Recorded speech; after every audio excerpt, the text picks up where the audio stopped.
con la efectividad, la eficacia, los efectos secundarios. Para este conversatorio vamos a tener como facilitador principal al ilustre doctor Iván de Jesús Zuluaga de León, quien es médico egresado de la Universidad Libre Seccional Barranquilla, especialista en medicina interna de la Universidad de Costa Rica, infectólogo de la Universidad Nacional Autónoma de México y profesor de los posgrados de medicina interna de la Libre de Barranquilla y de la Universidad Simón Bolívar. El doctor es además director científico del CICAT y fue ex asesor para lo que tiene que ver con el programa COVID en las Secretarías de Salud del Distrito y del Departamento el año anterior. Para mí es un placer presentar a Iván de Jesús Zuluaga, quien fuera mi alumno en la Universidad Libre Seccional Barranquilla, y para lo cual constituye un honor tenerlo compartiendo con nosotros en esta tarde. Para este conversatorio, él será el facilitador principal en el proceso que nos convida, y la moderación del evento estará a cargo del destacado médico ginecostetra Guido de Jesús Parra Anaya, quien también es profesor de posgrado en varias universidades de la ciudad de Barranquilla. Con ustedes abro la sesión para el saludo de entrada de Iván de Jesús Zuluaga Anaya, y posteriormente cedo la palabra a Guido de Jesús Parra Anaya para la moderación del evento. Es tuyo la palabra, Iván de Jesús Zuluaga de León. Bueno, muchísimas gracias, de verdad, muy complacido y siento muy contento de compartir con un grupo tan prestigioso en la ciudad y de altas calidades académicas. Doctor Guido, no sé si comenzamos a hacer como un preámbulo aquí de las vacunas, algunas cosas de mitos y realidades, y después... Habíamos comentado eso, que yo creo que es importante para todos, incluyéndonos nosotros los médicos, que tú nos des una visión un poco panorámica de las vacunas, y después iremos particularizando en las vacunas originadas en China. Ok, bueno, listo. Entonces, comencemos pues. Vamos a hacer un poquito de historia, de pronto mecanismos de acción y seguridad. En estos tres ítems yo creo que podemos, de acuerdo al tiempo, hacer la introducción del tema. Este hombre, Edward Worley Montagu, era un inglés, el cual fue nombrado embajador a mediados del siglo XVIII, por allá en 1750, en Estambul, en Turquía.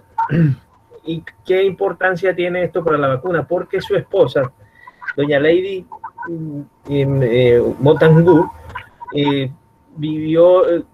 fue la persona que se da cuenta que en Estambul, a diferencia de Londres, las personas estaban libres de esa, digamos, de esa enfermedad catastrófica que se vivía en Londres, como era la viruela.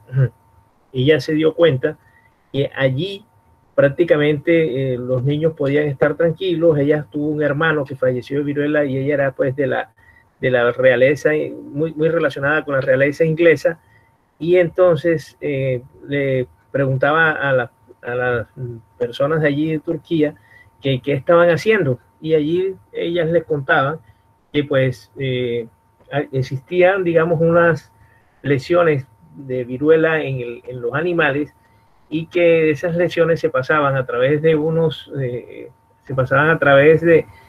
unos pitillos, y se les inyectaba, se les pasaban a las personas, y estas personas quedaban inmunizadas, digamos, lo que hoy se conoce pues que quedaban inmunizadas, las personas no les daban. Pero pues obviamente no era médica, no estaba en el campo de la medicina, y sus observaciones no fueron tenidas en cuenta, sino mucho tiempo después, casi como 20, 30 años de que ellos habían hecho esa observación, siendo, digamos, diplomáticos en Turquía, que un doctor pues le dice que eso tiene algo de lógica cuando también comienza a analizar y se dan cuenta que en los ordeñadores de algunas vacunos enfermos no padecían de la viruela. Entonces allí él comienza, digamos, a presentar, digamos, una teoría de que era importante tomar allí unas muestras de esas vacunas y pasarlas al ser humano. Y entonces obviamente esto, pues la iglesia y todos los estamentos, la misma Academia de Medicina, pues le dijeron que eso no podía ser, y que pues que eso no tenía ningún sustento científico ni tenía evidencia, supongo yo, en la época, como dicen ahorita con algunos de los medicamentos que se utilizan. Entonces allí comienza el origen de las vacunas, y de hecho su nombre de vacunas deriva de ahí, que venía del ganado, del latín vacuno, que eran de las vacas. Y él comienza a experimentar, digamos, con unos niños en los orfanatos, por supuesto que abandonados, sin padres y obviamente sin ningún consenso de consentimiento informado y autorización, y comienzan a inyectarle en los brazos de los niños para ver cuál es la relación y la reacción, y cómo esos niños, digamos, exponiéndolos otra vez a niños enfermos, cómo esos niños se protegían.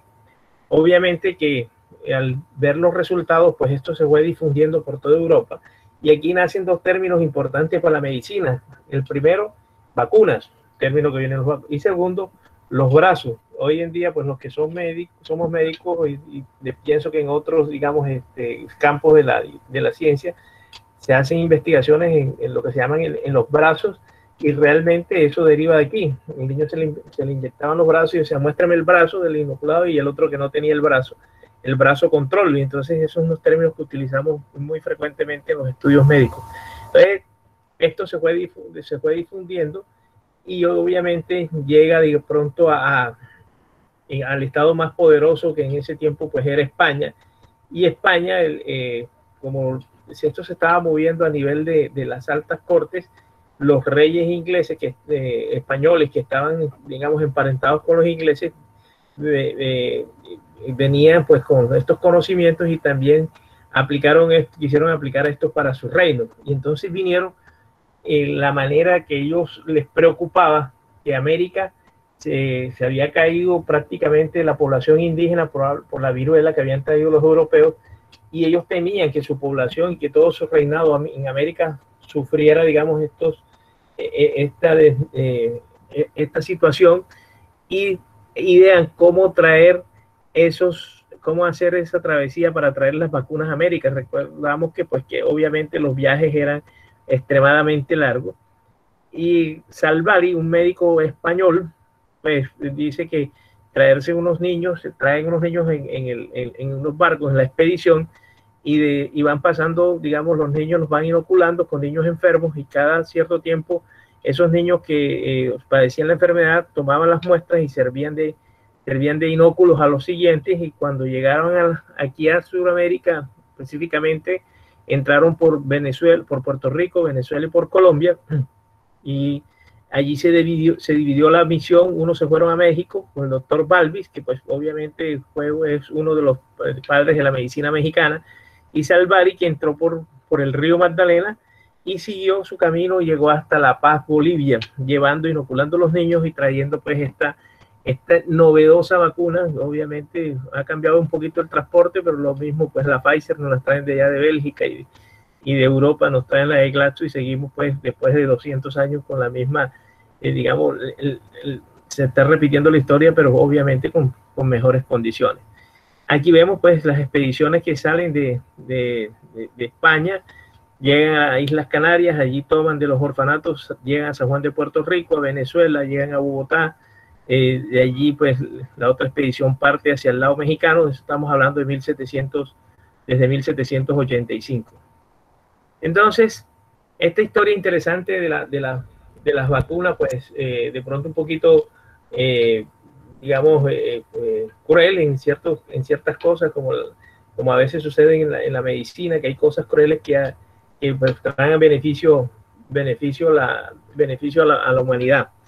En cuanto a los mitos de las vacunas, por ejemplo, nosotros tenemos estas imágenes, yo creo que bastante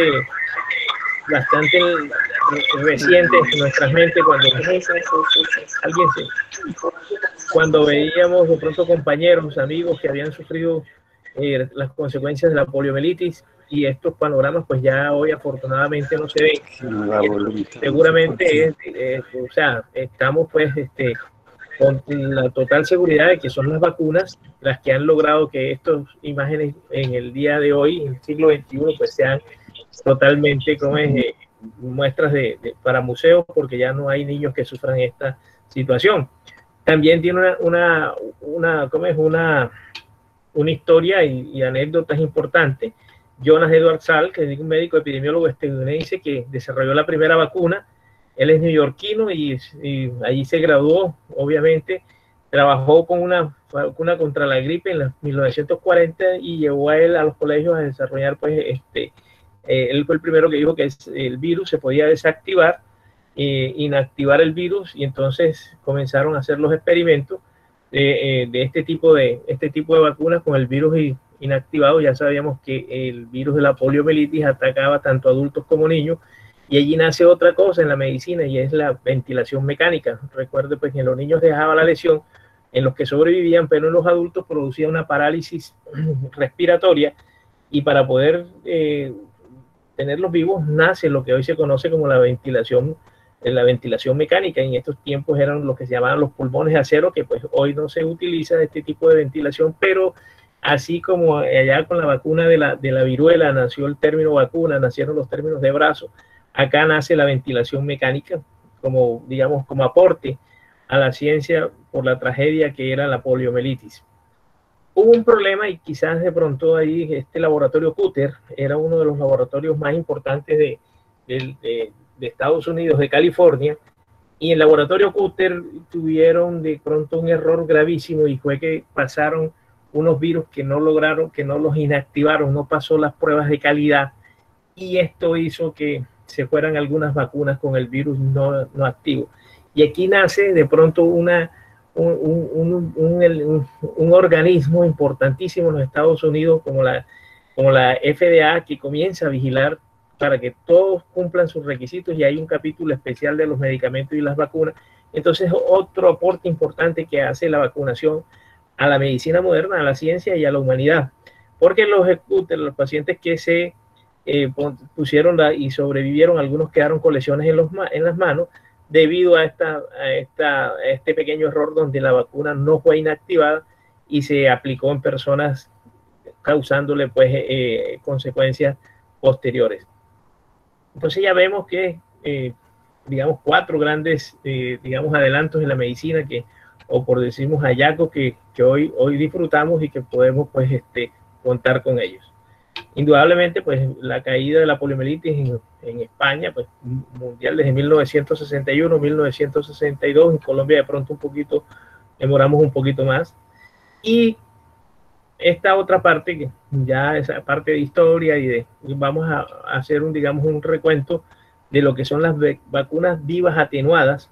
Es donde vemos que el agente se debilita, se hace una respuesta leve, se crean los anticuerpos, y cuando el próximo contacto que tiene con el agente, bien sea un virus o sea una bacteria, estos, digamos, agentes que ya teníamos pueden atacar. Entonces, las vivas atenuadas, la clásica vivas atenuada es la vacuna de la rabia. Las vacunas inactivadas, que son diferentes, es cuando el agente infeccioso totalmente le quitan la parte, digamos, peligrosa, y el virus es totalmente inofensivo, digamos una culebra sin dientes, un perro sin dientes, una culebra sin colmillo, y ella entra el virus enterito, y ese virus enterito hace que el organismo lo reconozca, produce los anticuerpos, y cuando el próximo virus entra, pues ya están los anticuerpos, y el clásico es la vacuna de la poliomielitis. Hay un tercer grupo de vacunas que se llaman las vacunas de subunidades y conjugadas. Ya no es necesario, la tecnología avanza y hace que ya no sea necesario inyectar el virus completo, bien sea muerto o inactivado, sino que toman las partes más importantes o representativas que facilitan el reconocimiento del cuerpo donde es inyectado, para que produzca los anticuerpos.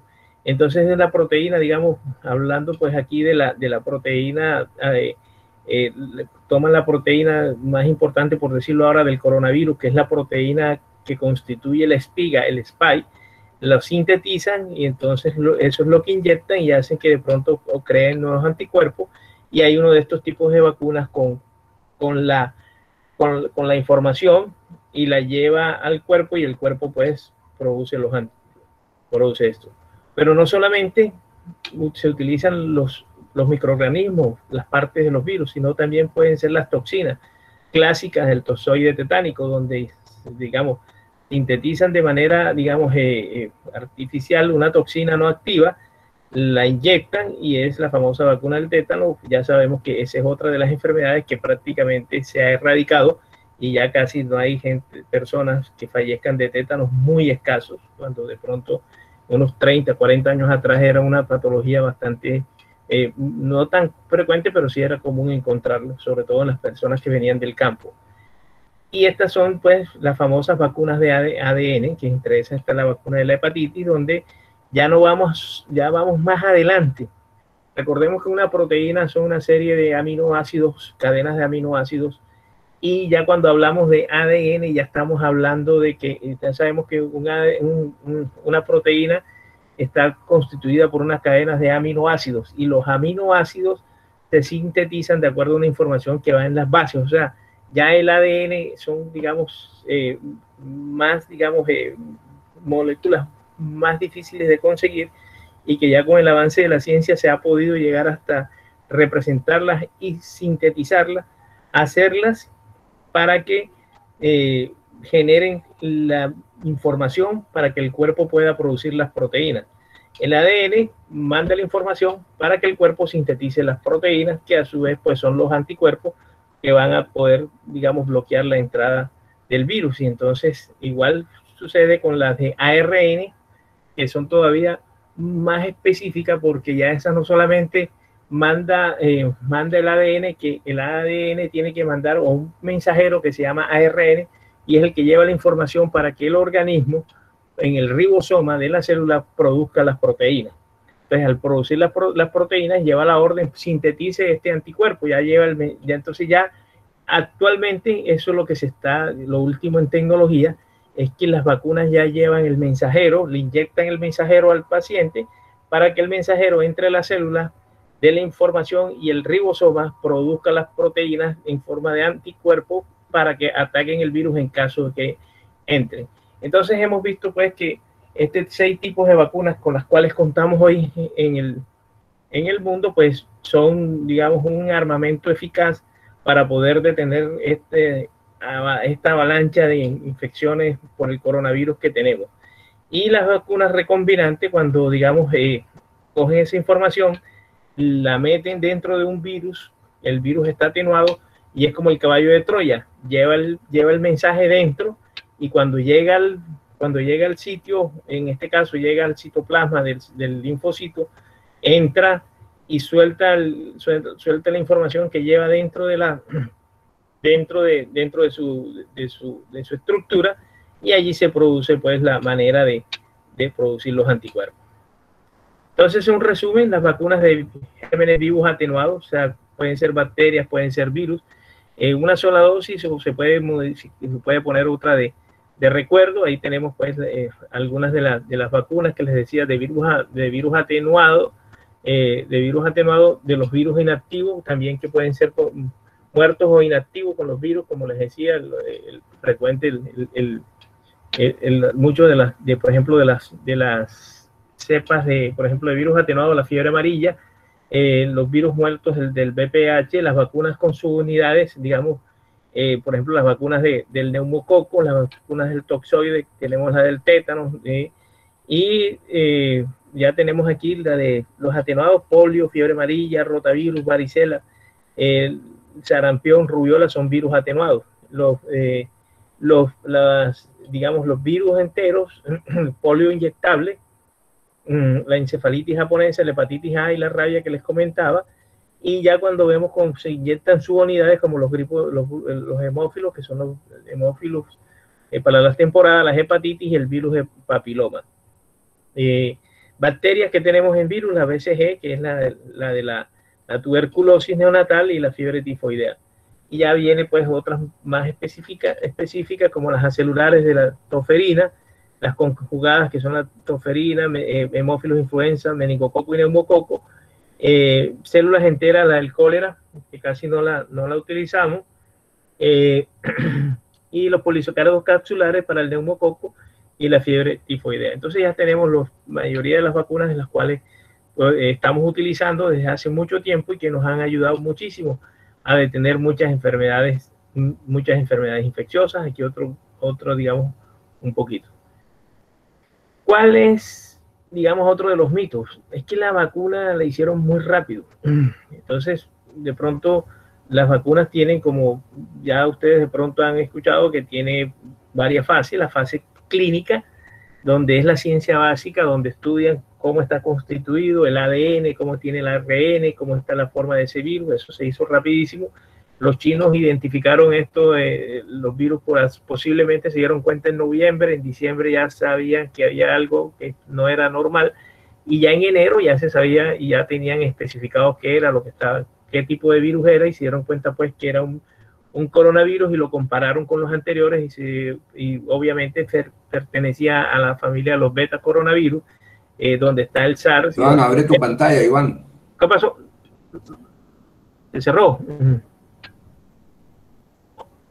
¿Se ve o no se ve? No. No, sí, te estamos viendo, Iván. Te estamos oyendo nada más, te estamos oyendo, no te ves. No. Bueno, yo lo veo acá. Ok. Sí, se está viendo la presentación, Iván. Sí, ok. Bueno. Ok, listo. Listo, vale. Bueno, entonces les decía que estábamos en la fase preclínica, que eso pasó muy rápido. Generalmente eso tomaba 15 meses. Ya esto, pues, obviamente, con el avance de la tecnología, ya estos 15 meses se volvieron prácticamente 1 o 2 meses. Y después luego viene una fase clínica que demora casi 4 años.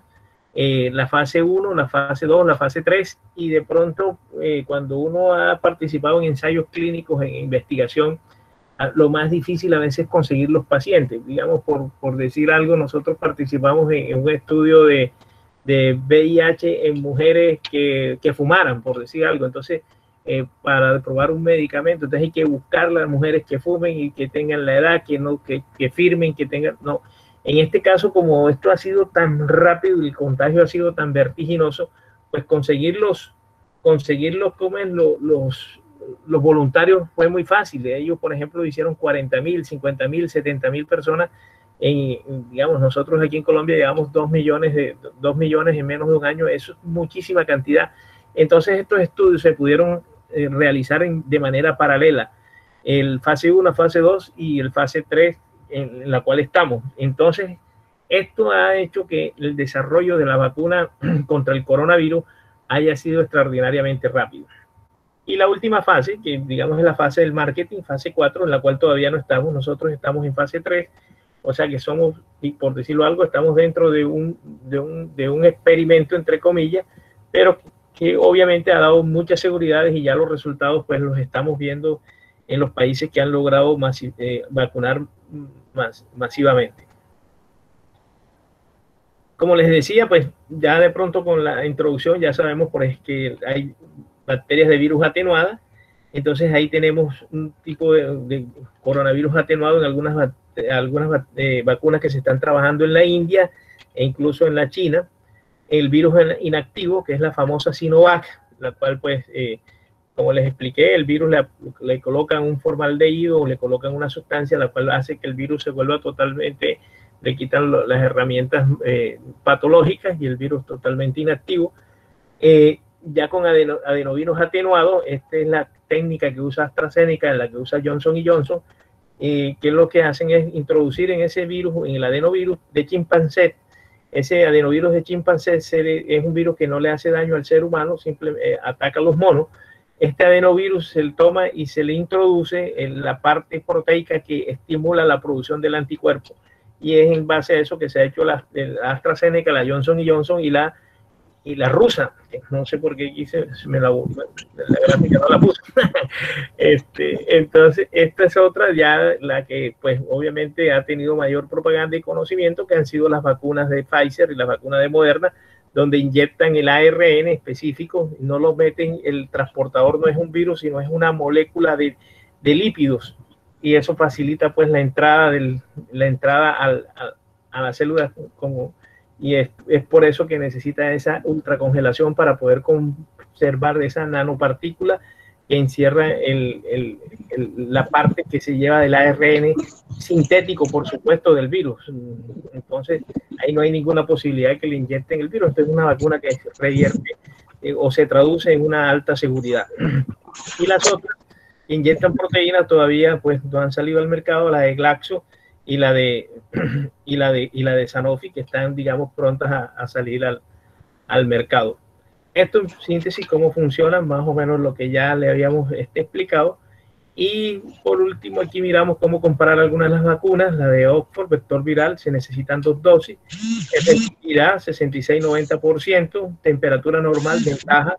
La de Moderna y la de Pfizer, pues también 2 dosis con ARN, una tecnología diferente, pero digamos hasta tecnología, digamos, de congelación, el punto, digamos, las de ventaja. Y la de rusa, el Sputnik, pues también necesita 2 dosis, tiene una efectividad tan alta de pronto como las de Pfizer y Moderna, y necesita una temperatura normal. Y por último, ¿qué es lo que buscamos? Una inmunidad colectiva contra el COVID. ¿Y cómo una vacuna puede crear una inmunidad colectiva? No se sabe. O sea, ¿qué pasó por ejemplo, con inmunidad colectiva de rebaño con el polio? Y fue, digamos, diferente porque el virus se daba el virus inactivo por la misma vía natural que era vía oral, y ese virus se eliminaba. Y como nosotros teníamos sistemas sanitarios deficientes, obviamente ese virus llegaba, digamos, en el acueducto, y ahí se vacunaban los niños, y eso se produjo un efecto de rebaño. Pero con este tipo de vacunas que no usan la vía natural del virus, que es la vía respiratoria, sino que es a través de... Es muy difícil que se logre esa inmunidad de rebaño que de pronto nos ilusionamos el año pasado y que íbamos a lograr la inmunidad de rebaño, y pues ya de pronto hoy sí hay más claridad de que eso, la única inmunidad que vamos a conseguir es cuando esté el 50% de las personas vacunadas, por lo menos el 50%, de acuerdo a la información que tenemos ahora de Israel.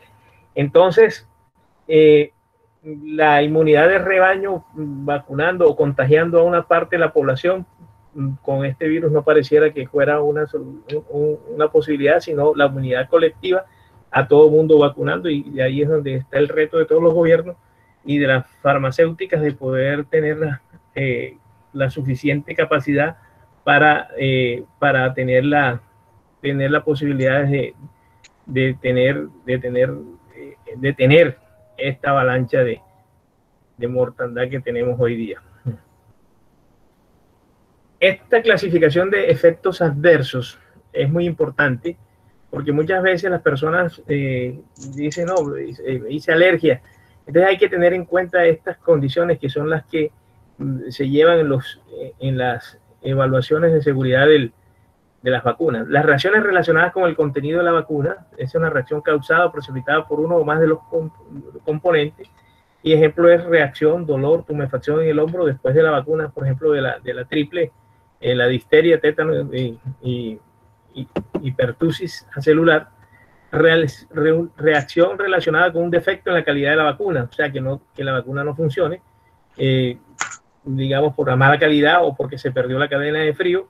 Entonces, o lo que pasó con la de Cooler, esa que cuando fue insuficiente la inactivación del virus y hubo ese problema. Reacción causada por un error en la vacunación, también puede ser, digamos, inadecuada la manipulación o prescripción de la vacuna, transmisión de una infección por un vial contaminado. Reacción relacionada con la ansiedad o asociada a reacción causada generalmente por ansiedad en la vacunación, antes o después de la misma. El síncope vasovagal, que se privó cuando la vacunaron, casi se muere.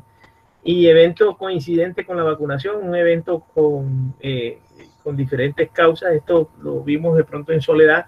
Una señora se vacunó y de pronto hizo una muerte súbita. Afortunadamente, pues, se le hizo la autopsia y resultó que la señora murió de una ruptura de un aneurisma, una señora de 80 y tantos años, pero que pues coincidencialmente se había vacunado una semana antes y entonces le habían echado la culpa a la vacuna, y la autopsia pues nos aclaró de que no fue la razón de la muerte de la paciente. Entonces, hay unas muertes evitadas. Esto es muy importante de pronto de argumento para los antivacunas. Por ejemplo, el rotavirus, prácticamente que en millones de personas ha evitado la muerte. Era la del rotavirus, la del neumococo, la del virus del papiloma, no se ve muy bien. El sarampión redujo la muerte en un 80%. En el 2017, recuerden que hubo una gran cantidad de muertes, 300 muertes cada día, porque para algunos países, entre esos nuestro vecino Venezuela, no vacunó, y hubo una epidemia de sarampión que nos logró afectar aquí a Latinoamérica, y se registraron más de 300 muertos en el mundo. Hubo 109.000 fallecimientos en el 2017, pero en general se puede decir que las vacunas contra el sarampión han evitado más de 21 millones de muertes en 17 años que se han durado los estudios. Digamos, antes de la vacunación, la mortalidad, por ejemplo, este estudio español en pacientes menores de 15 años, por toferina se morían en el 60 a 11.000 personas. Después, en el 2000, 1 a 2 personas.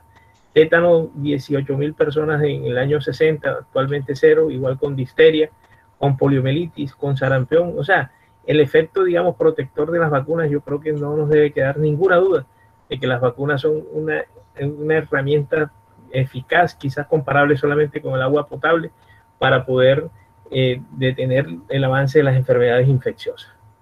Hospitalizaciones, esto era en Israel, esto lo vimos, digamos, hace 2 meses, cuando comenzaron los israelitas a vacunar en diciembre, y ya de entrada se da que los grupos ven azul celeste, los ingresos bajan en los pacientes menores de 60 años, mientras que los menores de 60 continúan iguales, y la marcada diferencia en la vacuna. Nosotros lo estamos viviendo aquí en Barranquilla, en las clínicas a las cuales asisto, pues ya no encuentro pacientes mayores de 80 con la frecuencia que se encontraba en el primer pico. O sea, la vacuna está protegiendo.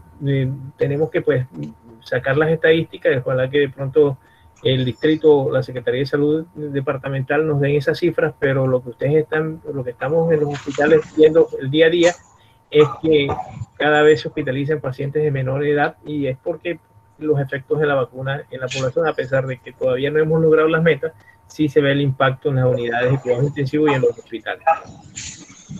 En el embarazo, hay que vacunar a las mujeres, el embarazo contra la toferina, contra la gripe, contra la hepatitis B. Hay algunas que no están contraindicadas, sobre todo aquellas que tienen virus atenuados, como el de la fiebre amarilla, el de la fiebre tifoidea, la tripe viral, sarampión, rubiola y parotiditis, igual que varicela zoster y virus del papiloma, porque son virus atenuados, y entonces obviamente el embarazo puede ocasionar de pronto una inmunosupresión relativa y puede que activen este tipo de enfermedades. Bueno, con esto yo creo pues que hacemos un abreboca interesante para que abrir la discusión acerca del tema de la reunión. Si hay preguntas, obviamente estaremos... Bueno, gracias, Iván, muy amable, como siempre, además de toda la presentación que te hizo nuestro vicepresidente Antonio. Pues quiero recordar que tú has estado participando en la Semana de Amistad del año pasado, que además has estado vinculado inicialmente también con algunas informaciones a través de la Asociación de Amistad. Una de las razones por las cuales yo quería poner en el debate esto hoy es porque indudablemente en la comunidad, y no solamente para las vacunas, algunas veces con argumentos, otras veces con sospechas, otras veces con solamente olfato, todo lo que venga de China de alguna forma es cuestionado. ¿Correcto? Y hace 3, 4 años, en el 2018, algunas vacunas inclusive que vinieron de China de otras enfermedades fueron cuestionadas a nivel mundial porque no cumplían algunos requisitos o porque no tenían la eficacia o la eficiencia que se había aparentemente publicado. Hoy pues, nos encontramos en un escenario pues, completamente diferente. Creo que tú lo has aclarado muy bien. Uno, esto ha sido un esfuerzo colectivo tremendo de cómo se han desarrollado estas vacunas y que esta empresa Sinovac, que es una de las 4 o 5 que están desarrollando vacunas en China, escoge un método tradicional, correcto, que es atenuar el virus, tener un laboratorio controlado para poder cultivar ese virus en células sin que el virus se expanda o vaya a cumplir criterios como lo que ha sido acusado China de que el virus salió de un laboratorio. O sea que estos virus también pueden salir del laboratorio donde están siendo controlados para atenuarlos y poderlos usar para las vacunas. Tienen que ser laboratorios muy sofisticados y por eso no es fácil tener y decir, bueno, ¿por qué no producimos vacunas aquí en Colombia? ¿O por qué no producimos vacunas aquí en Marambo? Si es una cosa como tan fácil. No, la cosa es un poco más compleja y creo que a pesar de que la vigilancia ha sido bastante estricta, aunque muchos no lo creen, de la OMS y de otra serie de institutos como la Agencia Europea para Medicamentos o como la FDA, han logrado que estas vacunas pues tengan un perfil de seguridad en muy corto tiempo bastante aceptable.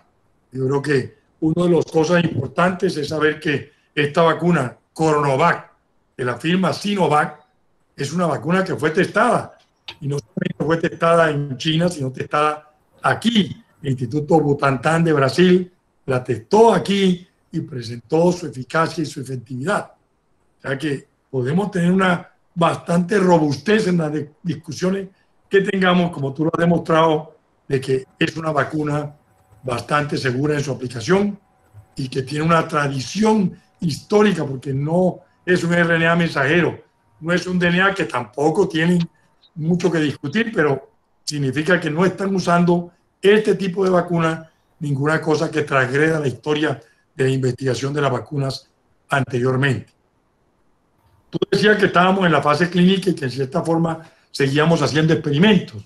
Bueno, hace muy poco, hace 3 o 4 días, salió la publicación chilena del doctor, dirigida por el doctor Rafael Araoz. Comentaras un poco qué te ha parecido esa publicación donde el Chile escogió la vacuna de Coronavac y en este momento el 90% de la población chilena está vacunada con una dosis de esta vacuna y el 70%, o sea, 7 millones de los vacunados con 2 dosis de esta vacuna. Me gustaría que comentaras algo, si algo añade a lo que ha pasado de lo publicado anteriormente. Ok, Iván. Sí, cómo no. Bueno, de pronto, Colombia, que siempre que trajo el modelo chileno, pero no se trajo lo bueno.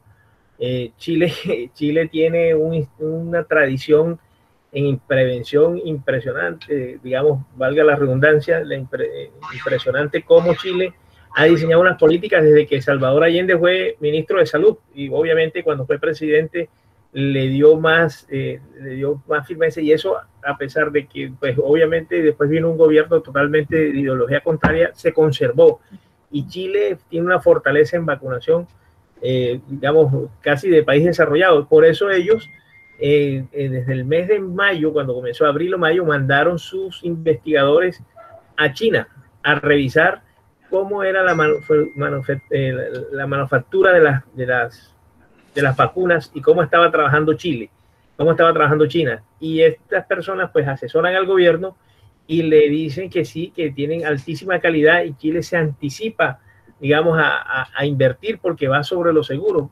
Creen en sus fuerzas, en su personal científico, y lo hacen, digamos, que el gobierno haga ese negocio a mejores condiciones, y por eso son los primeros y los que tienen la preferencia porque ellos invirtieron. Entonces China obviamente recompensa la confianza que le brindó Chile, y Chile lo hace confiando en sus científicos.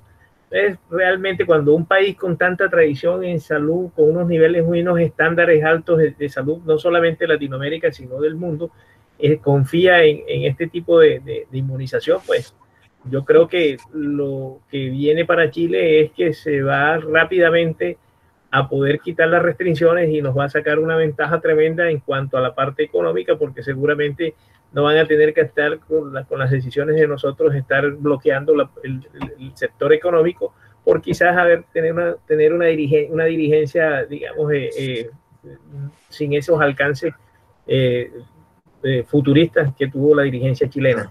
Entonces, yo creo que los resultados están a la vista, que de pronto se ensombrecen, y ahí aprovecho para que de pronto tengamos un concepto que escuché y que siempre lo promulgo, y es que las vacunas actúan como un paraguas. Si está lloviendo y uno tiene un paraguas, pues uno se protege y uno busca enseguida la casa o el techo para que no lo moje la lluvia. Pero si usted tiene un paraguas y se queda en la lluvia y la lluvia es recia y usted no, porque cree que tiene el paraguas, no se va a mojar, seguramente le va a pasar, y eso es lo que sucede con las vacunas. Si una vacuna te protege un 50, un 60%, pues tú evitas estar en los sitios donde está la situación, ¿de acuerdo? Entonces, esas son ventajas, esas son situaciones en las cuales tenemos que ser claros que la vacuna no va a acabar el coronavirus, la vacuna te va a proteger del coronavirus, pero si nosotros seguimos y nos exponemos, y estoy vacunado, pero me meto a una discoteca cerrada, todo el mundo sin tapabocas, todo el mundo cantando y hablando, seguramente iba a haber un aguacero de virus que el paraguas no nos va a servir, ¿de acuerdo? Probablemente va a haber una granizada en ese momento y no va a ser un paraguas lo suficientemente resistente para ello. Las cosas que siempre hay tres damas pidiendo la palabra. Por supuesto, la granizada será más grave.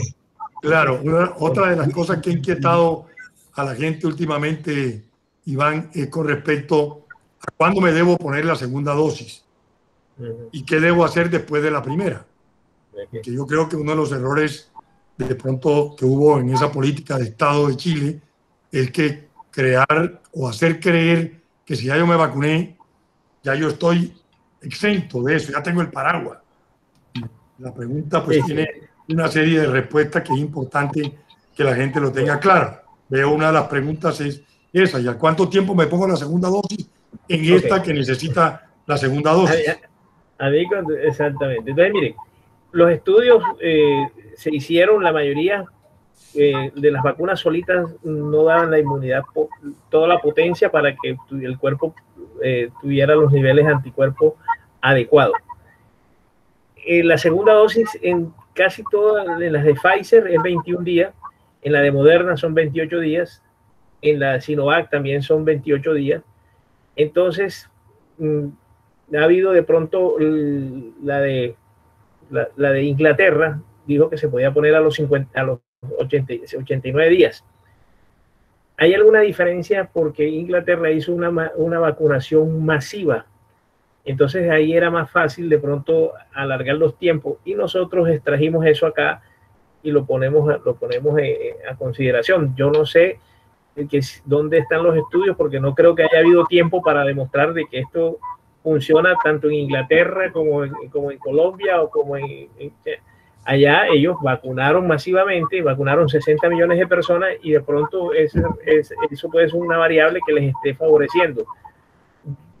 Yo pienso que los tiempos que dieron y los tiempos en que estamos, debemos hacer las vacunas al mes para que sea el tiempo indicado. Guido, hay tres damas pidiendo la palabra. No veo a nadie acá levantar la mano. O sea que por eso no, es que lo están pidiendo por el chat, en su orden. Nancy Ramos, Ivette Carmona y Mercedes Mabel Peña están en su orden. Yo estoy leyendo por el chat.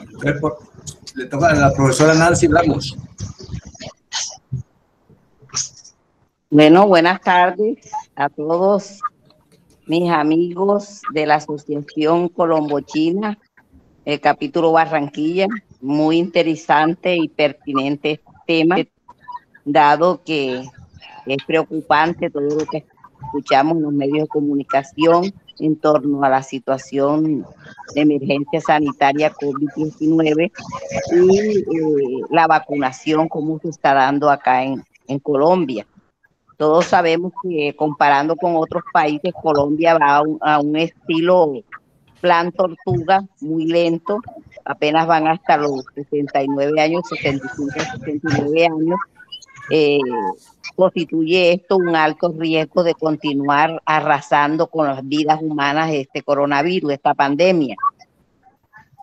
de tal manera de que me interesaría saber por lo menos si el Estado, el gobierno, no cumple con la segunda dosis en el tiempo indicado que se requiere, qué efectos negativos para la persona vacunada en su primera dosis puede implicar el no vacunarse la segunda dosis a tiempo. Sí, este ejemplo también me gusta tomarlo de la extracción, digamos, cuando uno va a un carro y se mete en un sitio donde necesita tener un reforzamiento, la doble, meterle la doble, es como meter la doble cuando ya no está tollado. Entonces hay que meterla antes, y yo creo que ese es el efecto booster que tienen las vacunas, o sea, el refuerzo para que pueda dar los anticuerpos que son para cuando se presente el virus tenerlo. Entonces, obviamente, al expandir el tiempo, muy probablemente no sea tan efectiva, no sea tan efectiva la dosis. De pronto, con algunas vacunas que hemos tenido en el pasado, que nos ha pasado, por ejemplo, la vacuna de la hepatitis B, que son 3 dosis, una inicial, otra al mes y otra a los 6 meses.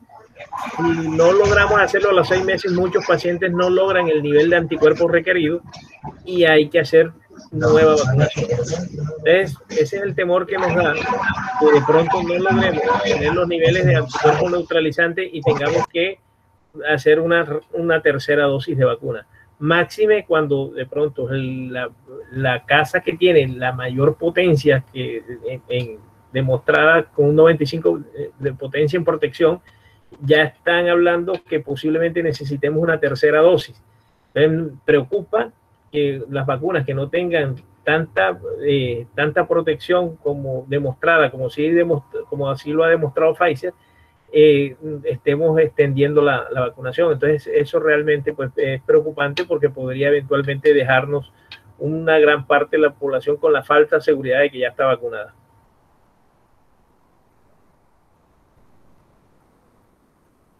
No, gracias. Sigue solicitando Ivette Carmona y luego Mercedes Mabel Peña. Buenas tardes a todos los presentes y ante todo felicitarlos por la excelente información. La pregunta mía es que si una persona que se vacunó en la primera dosis puede adquirir el virus si está en contacto con una persona contaminada. Sí, claro. O sea, que la primera dosis te da un porcentaje inferior de protección, y eso, digamos, cuando cuando te dicen la protección, hay que entenderlo como que 100 personas se exponen al mismo riesgo que es el virus, y la protección al 50% con la primera dosis quiere decir que 50 están en riesgo de adquirir el virus.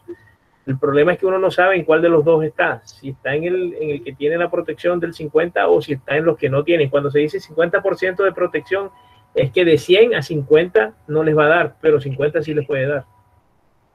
Ok, ¿y esa persona en qué tiempo se podría hacer la vacunación de la segunda dosis? Bueno, si le da, pues ya sabemos que el virus va a generar los anticuerpos y la persona sale adelante, ya no necesita una segunda dosis porque prácticamente que la segunda dosis fue de forma natural. Ok, muchas gracias. Mercedes Mabel Peña. Hola, buenas tardes. Gracias, Iván, por este conversatorio tan interesante. Hola, Mabel, ¿cómo estás? Hola, Iván. Tengo 2 preguntas. Primero, la vacuna Pfizer, últimamente dicen que se puede aplicar sin tener esa gran refrigeración. ¿Es esto cierto? Y mi segunda pregunta es, después de habernos vacunado con las 2 dosis, después de 3 o 4 semanas, ¿qué pruebas recomiendas para saber si realmente tenemos una buena inmunidad?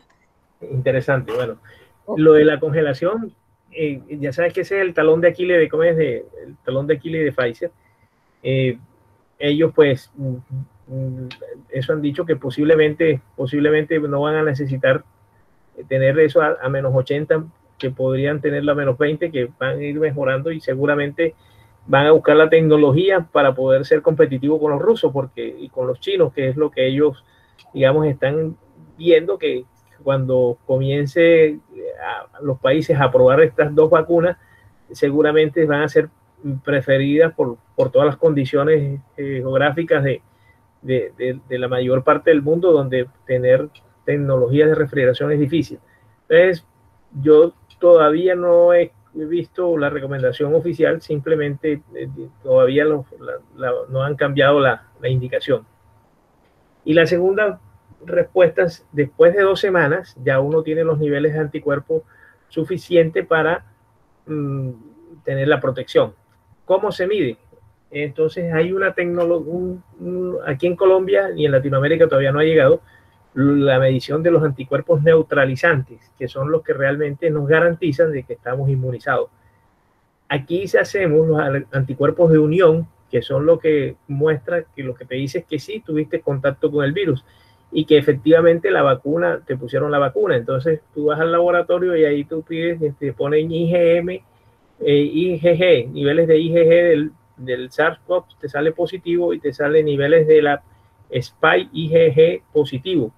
Eso lo que te está certificando es que sí tuviste contacto con el virus de manera artificial o con las proteínas del virus, pero no te está garantizando que tengas los anticuerpos neutralizantes. Esa tecnología se utiliza en investigación, ya se consigue comercialmente en los Estados Unidos y en algunos países de Europa. Tuve la oportunidad de tener unos pacientes que venían de Abu Dhabi y me trajeron los reportes y efectivamente tenían los anticuerpos neutralizantes, notificados. Aquí en Colombia no tenemos anticuerpos neutralizantes para uno estar 100% seguro de que los tiene. Tenemos los anticuerpos de unión que, lo acercan a uno a que sí puede haber, pero no es 100% equivalente. Ok, gracias. Está también solicitando la palabra Jacqueline Chin, Fernando Rey y Jorge Iván Zapata. Jacqueline Chin, corresponde. A ver, Jacqueline Chin. Sí, doctor. Buenas tardes. Quiero hacer una pregunta al doctor Iván Jesús Zuluaga, y es la siguiente. Los pacientes que tienen problemas de circulación, específicamente,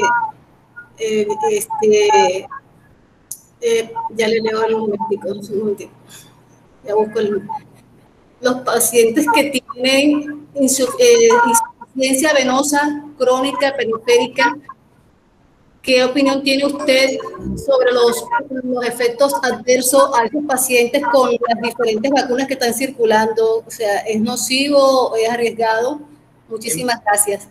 Okay. El problema ha sido algunos casos que se han presentado en Europa con la vacuna de AstraZeneca.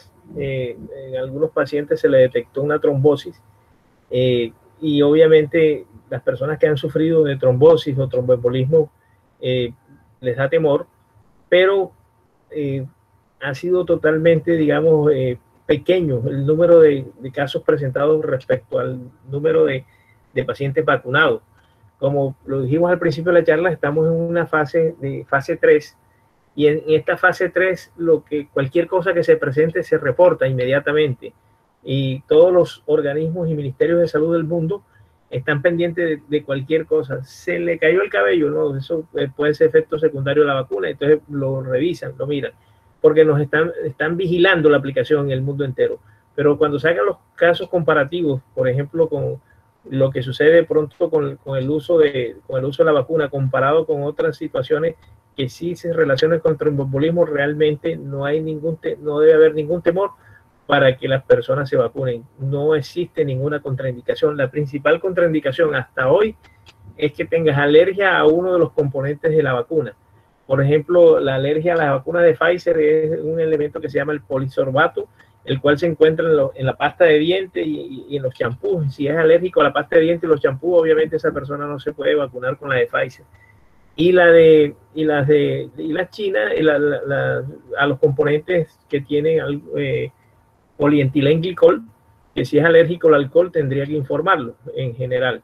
Pero concretamente a la vacuna de AstraZeneca, pues no existe contraindicación para las personas, y ya la recomendación de restricciones se levantaron y el estudio sigue adelante la ventaja con los ingleses, que son personas muy transparentes, muy serias, y esas personas informan todo lo que pase con la vacuna, lo van informando, así sea que económicamente se vean afectados. Entonces a mí me genera mucha confianza este laboratorio sueco, inglés, anglo-sueco, que a través de muchos años de estar trabajando con esos medicamentos, hemos visto pues siempre una seriedad muy importante, quizás más que cualquier otro laboratorio. Muchas gracias. Rey, ¿no? Fernando Rey Pilonieta. Muchas gracias. Bueno, este tema de las vacunas a veces se ve afectado y se ve viciado por el tema de la geopolítica mundial, por la lucha entre las superpotencias, y se vicia cuando se le mira desde una perspectiva ideológica y política. Entonces, esos elementos, frente a ese contexto que acabo de plantear, las vacunas han sido diseñadas por distintas tecnologías, como lo explicó el doctor. Es difícil en este momento saber cuál es la mejor vacuna. Yo pienso que habrán que esperar varios años, mirar los resultados para ver cuáles fueron las vacunas más eficientes. Dentro de ese, lo que hablaba ahorita, el vicio político, ideológico, se viene pues haciendo una campaña donde se dice que las vacunas de Pfizer y Moderna son las mejores, y se dice que la China todavía tiene un bajo nivel de efectividad. Entonces, bueno, esa es la inquietud que quería plantearle ahí al doctor para su consideración. No, mire, es que de pronto a veces uno mira las cosas y dice, de pronto comenzó la gente a ser estadístico y a ser, digamos, exigente. Por ejemplo, le digo, la vacuna contra el virus estacional de la gripe solamente da una protección de un 50%. Entonces, todos los años nos colocamos la vacuna de la gripe y existe la posibilidad de que le dé. Y ha sido una vacuna muy eficaz. Entonces, hablando en términos de vacuna, una eficacia por arriba del 50% es muy buena, ¿de acuerdo? Obviamente, si llegas al 95%, pues es excelente, pero eso no da para de pronto, digamos, quitarle. Cuando yo tengo una que tenga el 95%, pero no la puedo poner en fundación, o no la puedo poner allá en La Guajira, o no la puedo poner en más del territorio colombiano, entonces el 95% se me va a convertir de pronto en un 30%, pero si yo tengo una de 50 que la puedo poner a donde sea, pues obviamente esa es una mejor vacuna. En esto, pues yo creo que lo que uno debe compensar de pronto de la potencia de una, la ventaja de la otra en cuanto se puede llevar en los termos comunes y corrientes de las vacunaciones que tenemos por todo el país. Entonces hay una ventaja grande de la vacuna rusa y de la vacuna china y posiblemente la vacuna de Janssen. Entonces, a pesar de que no son del 95%, pero podemos llegar al 95% de la población, que con el 95% apenas podemos llegar a un 25 o 30% de la población. Entonces, una cosa compensa a la otra. Guido, ahora sí ya están con la manito. Jorge Iván Zapata le corresponde. Ahora sí terminaron los del chat y están con la manito. Tiene la palabra Jorge Iván Zapata. Doctor Iván Zuluaga, buenas tardes. Tengo esta pregunta. Bueno, tengo esta pregunta.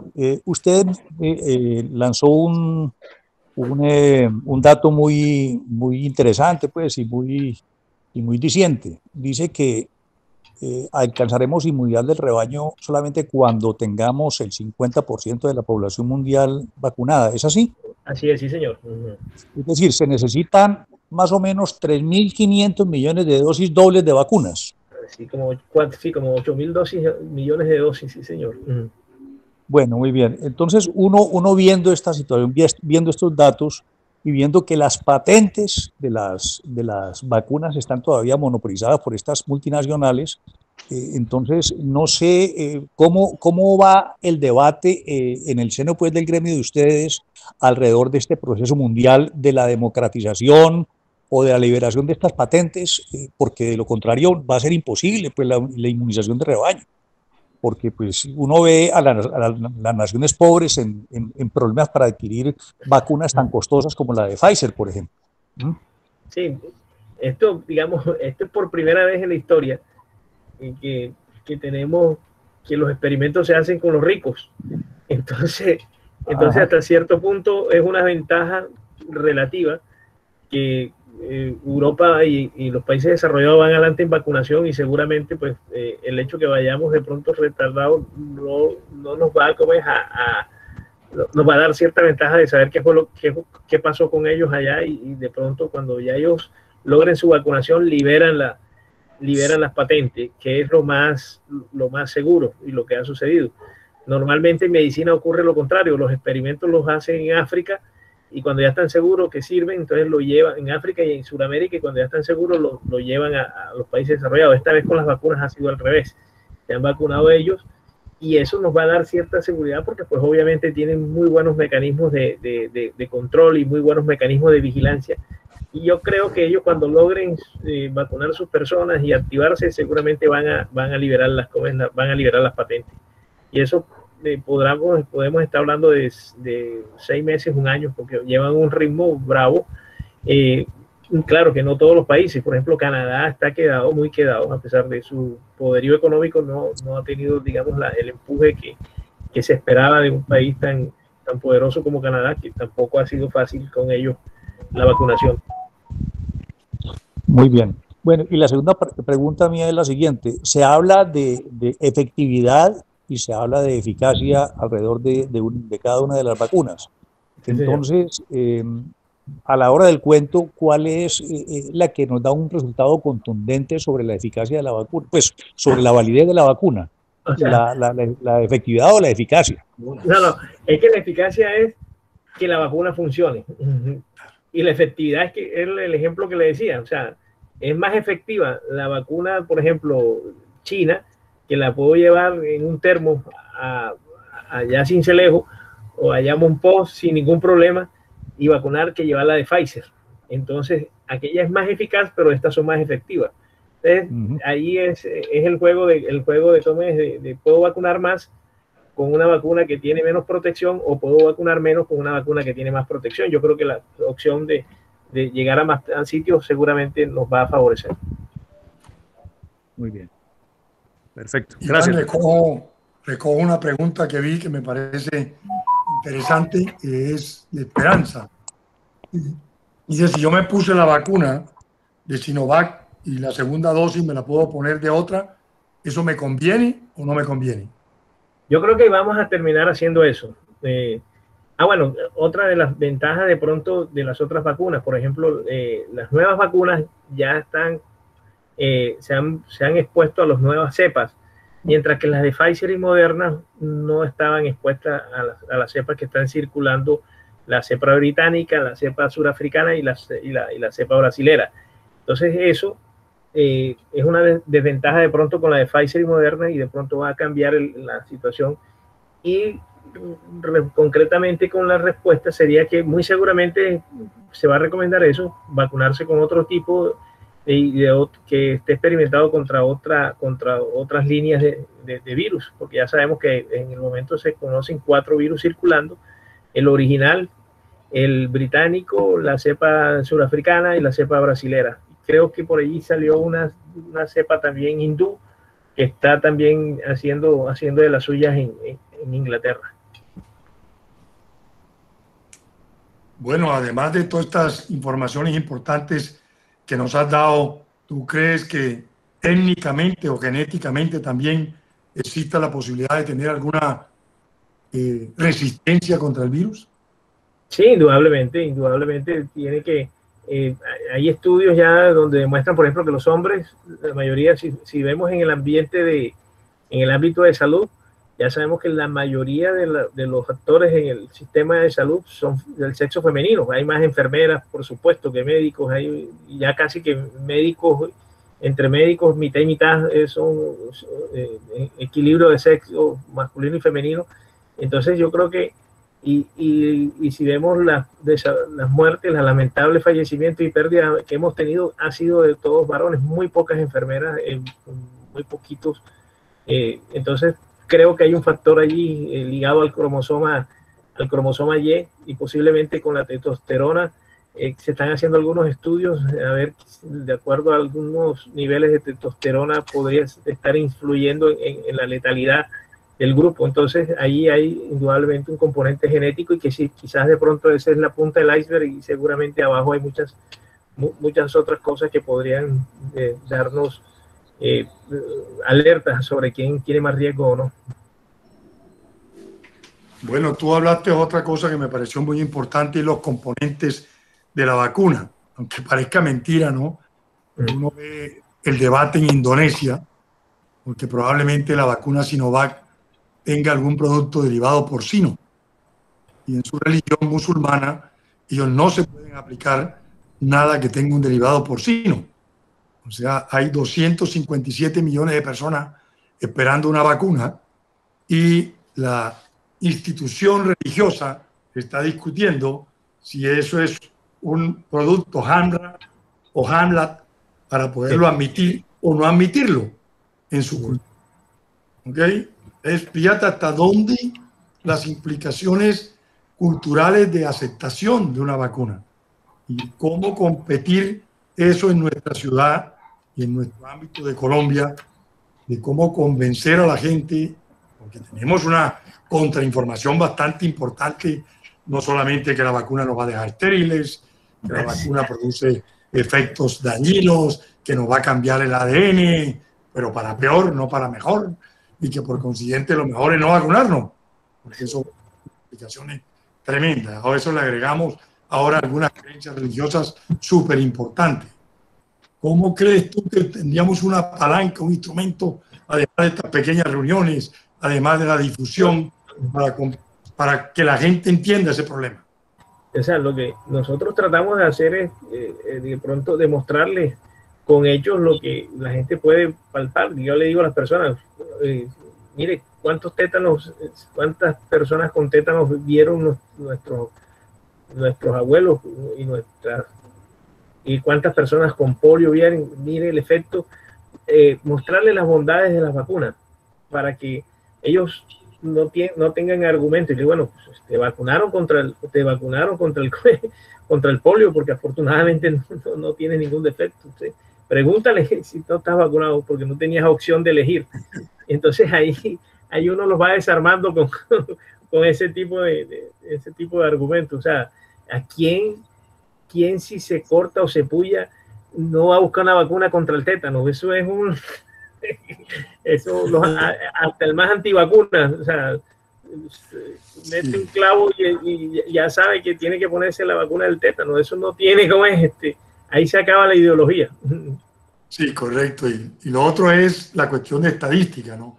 Que es que es mucho de creencia. Cuando una persona va, en el caso nuestro en ginecología, y se toma una citología y le sale negativa, se va al año contenta y regresa al otro año.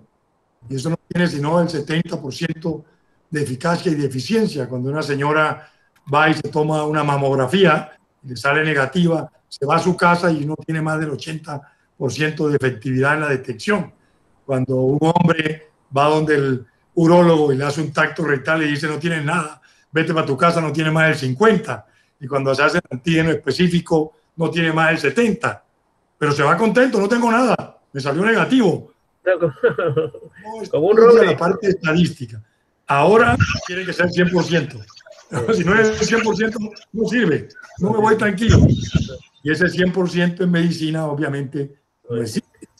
Ni en medicina ni en ninguna parte de nuestra vida existe ese convencimiento.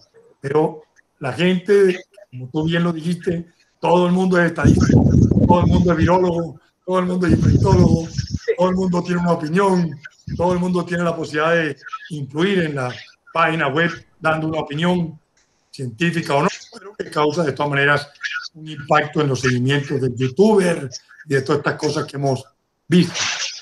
Si me disculpan, quisiera, muchas gracias, con las buenas tardes para el doctor, con las gracias anticipadas por todas las cosas que nos ha comunicado. Yo quisiera comentarles el caso particular de mi casa. Mi esposa y yo somos mayores de 79 años. Al principio ella tenía una cierta prevención porque en alguna ocasión tuvo un suceso de que se le cerró la garganta, una cuestión alérgica. No se puso grave ni nada porque se pudo atender a tiempo, pero teníamos la prevención de que si somos muy mayores pudiéramos tener algún problema con la vacunación. Decidimos que no y nos hemos vacunado. A ambos nos han puesto las 2 dosis en el tiempo establecido de 28 días de intervalo entre una y otra. También, por fortuna, no tenemos comorbilidades de ninguna especie. De pronto yo puedo tener algo porque a mí me quedó el EPOC del tiempo de fumador. Pero lo que quisiera preguntarle al doctor es si ya una vez tenidas las 2 dosis de vacuna, ¿cuál es el tiempo prudencial que uno pudiera esperar? Sabemos que creo que son 2 o 3 semanas máximo, además de mantener los cuidados que se han recomendado para todo el mundo. Quisiera saber si estoy en lo cierto o no. Muchas gracias, doctor. Sí, señor. Bueno, interesantísimo. Mire, después de la segunda dosis, 2 semanas posterior a esta ya tiene los niveles de anticuerpos para su protección. Pero como bien usted lo dice, el porcentaje de las personas que pueden infectarse nos obliga a que sigamos usando las mascarillas, nos obliga a guardar el distanciamiento físico, porque si bien es cierto, tenemos nuestra protección, y que si de pronto nos da, no nos da tan fuerte, no evitamos de ser de pronto portadores asintomáticos y contribuir con la propagación del virus. Porque yo estoy vacunado y a mí no me hace nada, pero yo lo puedo llevar y se lo puedo pasar a una persona que no tenga la protección. Entonces ese es el peligro. Y de pronto eso fue lo que pasó en Chile. O sea, que la persona podía ser asintomática y cogió una población vulnerable y la contagió. Sí, es importante precisar que la vacuna no evita el contagio, evita la infección, ¿correcto? Y después de que hayan pasado los 14 días después de la segunda dosis, en una proporción un poco ya más alta. En una primera dosis, pues tengo el 16, el 20% de esa protección, pero con la segunda dosis ya tengo una cifra mucho más alta, del 80, del 65 o del 90, dependiendo de la vacuna que haya usado. Entonces, el contagio no se evita, pero la infección sí se previene. Guido, hay 4 personas pidiendo el uso de la palabra, una por el chat y 3 con la mano levantada. Entonces, que hable, no hay ningún problema. Por el chat está Rodrigo Montoya. A ver, Rodrigo Montoya. Rodrigo pregunta que qué se sabe de la vacuna soberana de Cuba. Pues sí, parece que es prometedora. También tiene una tecnología muy similar a la vacuna rusa, con virus inactivo, y seguramente va a Cuba, pues Cuba también con una tradición en investigaciones clínicas, el Instituto Pedro Curie, que es algo digamos, que los cubanos han querido y han apoyado muchísimo, está trabajando fuertemente en esa vacuna y esperemos pues que los resultados sean bastante favorables, teniendo en cuenta pues que prácticamente el Caribe tenemos el mismo biotipo, las mismas condiciones, y que podría ser una buena alternativa para las personas que no puedan acceder a las vacunas en estos momentos, digamos los jóvenes y personas que estarían de pronto todavía para etapa 5, que pues al paso que vamos, pues, creo que diciembre llega y todavía no van a estar los de las 5 ahí. Bueno. Entonces, Jenis Lidueña.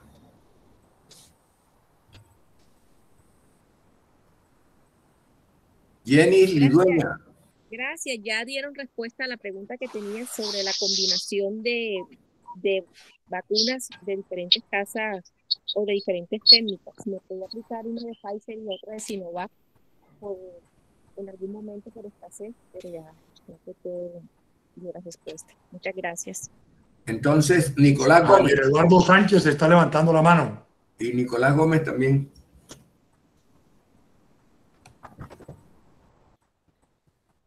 Javier o Nicolás. Bueno, entonces me decido yo si Nicolás no aparece por ahí. A mí me da hasta vergüenza hacer la pregunta que voy a hacer. Son dos preguntas las que quiero hacer. Una de orden, llamémoslo científico, y otra de orden práctico. Comienzo con la de orden científico, pero me da cierta vergüenza hacerla. No, y ¿por es, qué? Por mi ignorancia. Y es, ¿de dónde extraen los científicos que empiezan a fabricar las vacunas? ¿De dónde extraen los virus que van a inactivar o que van a atenuar? ¿De dónde lo extraen? Okay. Esa pregunta es muy interesante. Sí. Ellos, hay unos medios de cultivo especiales para virus, y hay por eso es que fabricar un virus no es así como que la gente dice, no, que lo fabricó. Entonces, generalmente los traen de monos, por ejemplo, el ADN de chimpancé, con lo cual están transportando las moléculas, las proteínas, la síntesis, son de virus inoculados en animales, se extraen, se purifican y se cultivan, como cultivar de pronto plantas. Y hay sitios, digamos, laboratorios en donde la tecnología les ayuda a tener este tipo de oportunidad para ver cómo los mantienen vivos y los van pasando. Entonces son, digamos, por decirle cómo es, bancos de virus. Pero me asalta la duda. Ese virus que le inoculan al mono, digamos en el caso concreto del COVID, es un coronavirus específico. Ese se lo extrajeron a un cadáver de un ser humano, o en una prueba de sangre. Cuando, por ejemplo, digamos una persona tiene una enfermedad viral, ella puede recuperar el virus de la sangre y lo siembra. Este es como en los hemocultivos para las bacterias. Cuando una persona está infectada, uno le toma una muestra de sangre y la mete en unos medios que están enriquecidos con alimentos para mantener las bacterias vivas. Igual sucede con los virus. Luego, por mecanismos, digamos,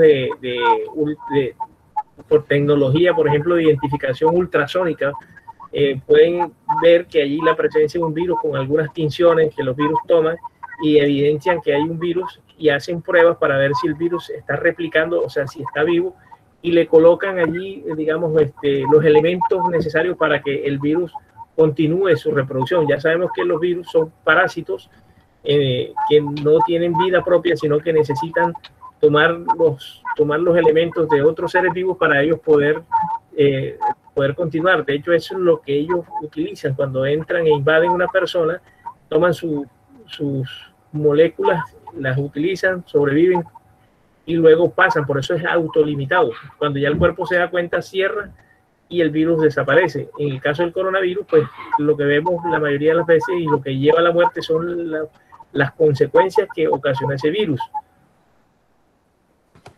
Gracias. Y la pregunta de orden práctico. Y la pregunta de orden práctico es, ¿qué tan seguro puede resultar salir a protestar a la calle el 28 de abril?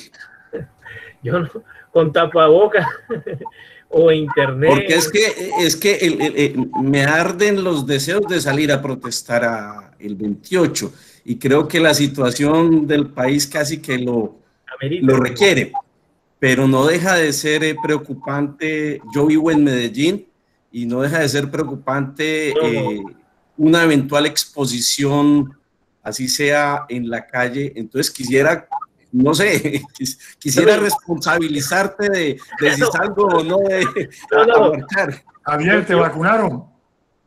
Tengo la primera dosis. No, quédate quieto, ni así te has vacunado. Sí. Yo creo que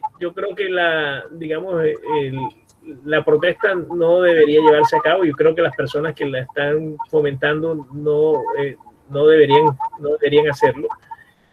De pronto buscar otra forma de mostrarle la insatisfacción al gobierno, pero en estos momentos, como estamos en el país con 95% en las ciudades principales, no creo que sea el momento de salir a hacer una manifestación.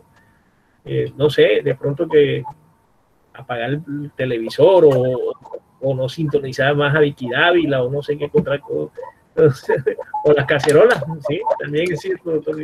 Cacerola, yo pienso que el cacerolazo queda mejor para que se oiga allá en el huérrimo. Creo que un buen cacerolazo masivo es mucho mejor que salir aún con tapaboca y aún con una sola dosis. Sobre lo primero, los virus, lo que se hace es que el laboratorio tiene un cultivo celular. Ese cultivo celular, ahí se siembran los virus en ese cultivo celular bajo unas condiciones de seguridad hermética que ese virus no pueda salir de ahí. Y posteriormente, cuando ese virus ya se está replicando, porque como es una discusión un poco difícil de dar si el virus está vivo o no está vivo, si el virus es un ente vivo o un ente muerto. Hay dos opiniones sobre eso, pero lo que sí sabemos es que él no tiene la capacidad autónoma de replicarse, sino que necesita una célula donde hacerlo. Necesita un ADN donde él se puede acopiar. Y en el momento en que lo hace en una forma exponencial, destruye esa célula. Pero como yo tengo un cultivo de células, las células están creciendo a tal velocidad que no me importa que se destruyan algunas, yo voy a tener una gran cantidad de virus que después voy a poder atenuar antes de que salgan del laboratorio. Y al atenuarlo, esos virus van a ser capaces de contagiarme, mas no de producirme una infección letal o una infección importante, fuera de producirme un poquito de fiebre, un dolor en el sitio donde me lo aplicaron, a veces un poquito de artralgia.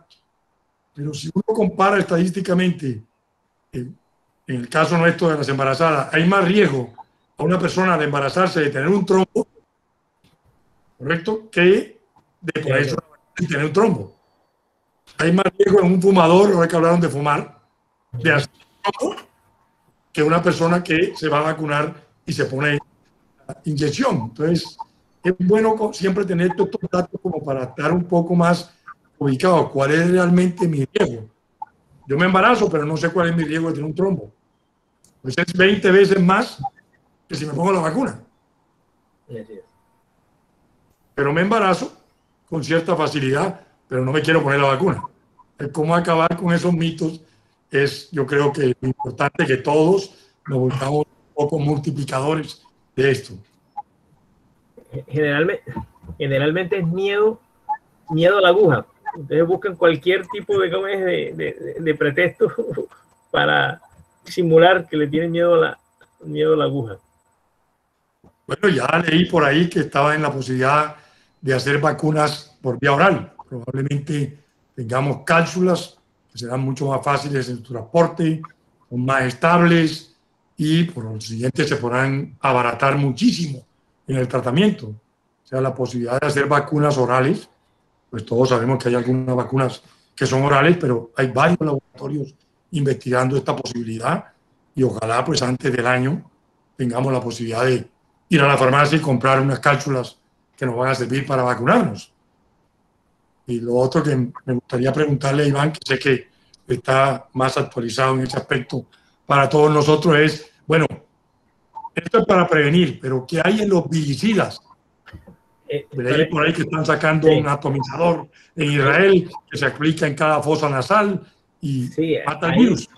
Ahí están trabajando también, porque el que encuentre un medicamento que mate el virus, pues le gana las vacunas. El problema es que toda la industria farmacéutica, y alguien lo mencionó allí, está volcada en las vacunas y no están haciendo investigaciones muy fuertes en antivirales, porque obviamente es más fácil vacunar rápidamente antes que se acaben las patentes, recuperar la inversión, que si hace un antiviral la patente le puede expirar en poco tiempo y entonces toda la investigación se pierde. Por eso creo yo que buscar un antiviral ha sido cuestión más lenta que buscar la vacuna. La vacuna es muy difícil de copiarla, y además de eso, pues el tiempo que los laboratorios tienen para explotar un producto innovador es de 5 años, y 5 años se van volando.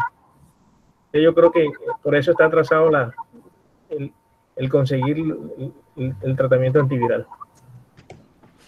Porque recogiendo el ejemplo del SIDA, pues tampoco tenemos vacuna contra ellos, pero vinieron los genéricos antivirales para el SIDA y hoy en día pues muy poca gente se muere de SIDA. Padecen la enfermedad, entre comillas, pero no se mueren. Así es. Se mueren con el SIDA, se mueren con el VIH, pero no del VIH. Sí. Exactamente. Se mueren con el VIH, pero no del VIH. Correcto. Aquí va a ser que probablemente nos vamos a morir de otras cosas diferentes también, pero no por el COVID. Nosotros vamos a morir antes de que la población se ponga la vacuna, porque va a haber un efecto económico que es el que yo creo que hay que balancear. O sea, este debate es interesante porque qué es lo primario y cómo combinar salud versus economía. Y hasta dónde estirar y hasta dónde llegar en estos casos, pues es supremamente difícil desde todo punto de vista. Y ahí si hay algún economista por aquí, me gustaría oír su opinión.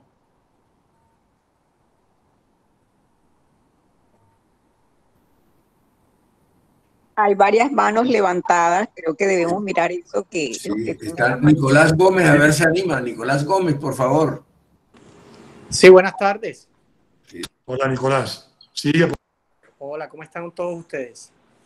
Iván, de antemano, muchas gracias por esta conferencia y a todos aquellos que la organizaron. Yo creo que se cumplió el objetivo. Tengo una preguntita. Para estos pacientes que reciben inmunosupresores por enfermedades del colágeno tipo lupus, después de estar vacunados con sus 2 dosis a la 3ª, 4ª semana, ¿es posible que no tengan inmunidad o que no se manifiesten sus anticuerpos? Sí, efectivamente, Nicolás. Muchas gracias. Ese es uno de los problemas en los pacientes que tienen alteraciones en la inmunidad, que la respuesta no sea la adecuada. De pronto esas personas, y que quizás ya las instituciones prestadoras de salud creo que están tomando cartas en el asunto para esas personas darle preferencia a las vacunas de mayor potencia. Entonces, digamos, un paciente con esto deberían ser vacunadas con las de Pfizer, y allí pues seguramente van a lograr tener un 50, un 60%. Básicamente era eso, pacientes en un principio pues se decía que por los efectos secundarios de la vacuna de Pfizer, que puede ocasionar un pseudolinfoma en algunos pacientes, de pronto pues daba temor en pacientes que están recibiendo inmunohistoquímico, situaciones así como tratamientos inmunológicos por linfomas, darle una vacuna de este tipo que le produce ganglios y le produce todo, pero pues han demostrado que ha sido un efecto pasajero y que sería una muy buena opción. De hecho, creo que es lo que está recomendando en Estados Unidos a los pacientes con problemas de inmunidad, colocarles las de ARN. Muchas gracias. Sir Lewis Amy Arcón. Muy buenas tardes a todos los presentes. ¿Me escuchan? Sí, claro. Sí, perfecto. Perfectamente. Bueno, mi pregunta es, lo que sucede es que yo tengo a mis padres, ellos tienen 69 años, pero ellos tienen mucho miedo de vacunarse. Y sobre todo porque yo soy del pueblo de Polo Nuevo Atlántico, cerca a Baranoa, Santo Tomás. Y con la vacuna que están haciendo acá es la vacuna AstraZeneca. Y esa yo sé que tiene un mito por ahí, entonces tiene mucha duda, sobre todo que mi mamá es hipertensa y es diabética, pero con dieta, no medicada. Entonces es la hora de que aquí han vacunado, pero ellos no han querido ninguno de los dos.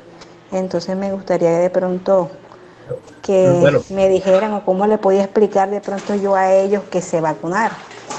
Bueno, mira, como lo comentó el doctor Guido, existen más riesgos, digamos, en la persona que fuma, en la persona, en las embarazadas de producirse un trombo y en las personas que se vacunan con AstraZeneca.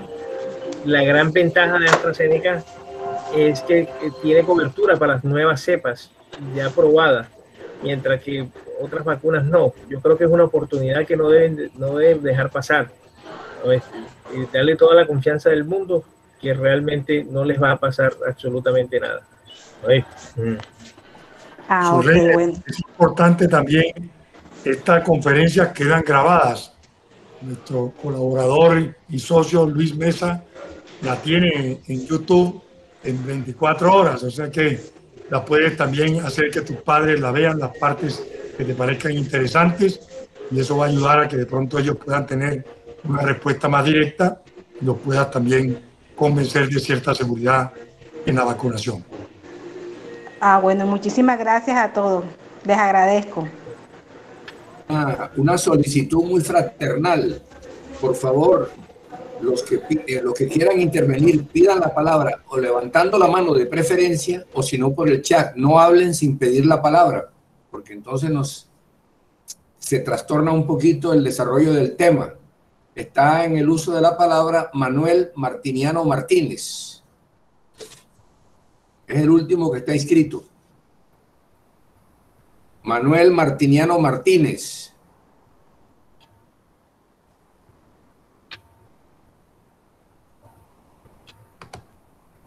Veo a Jorge Iván levantando la mano. Si Manuel no está, entonces Jorge, puedes hablar.